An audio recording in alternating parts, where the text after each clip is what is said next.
की बेतिया में चोली करमवा के रंग तोरा अंग में माली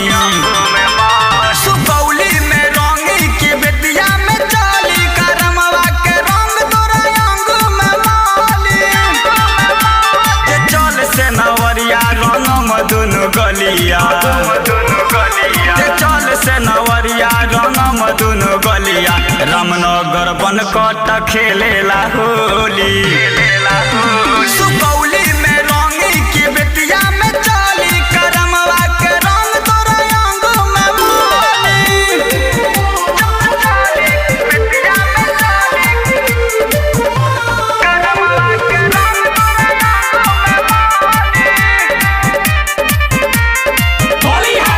ननिया मखनिया अहवर जमुनिया बलुआ पकड़िया रंगेला ढोहड़ी रुलही बिसेमारा श्रीपुर मझरिया कुड़िया पर सतीपुर रंगेला ढोहड़ी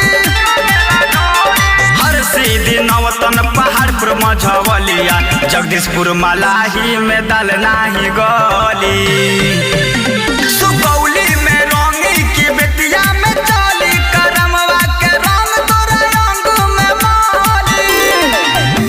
सुगौली में रंगी की बेतिया में चली बेतिया में चली बेतिया में चली म्यूजिक बाय कुंदन राज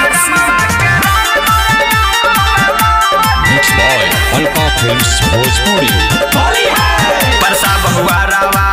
अमवा चौकटिया अहवर से खावाना झोकेला झुहुरा छपुआया से मारा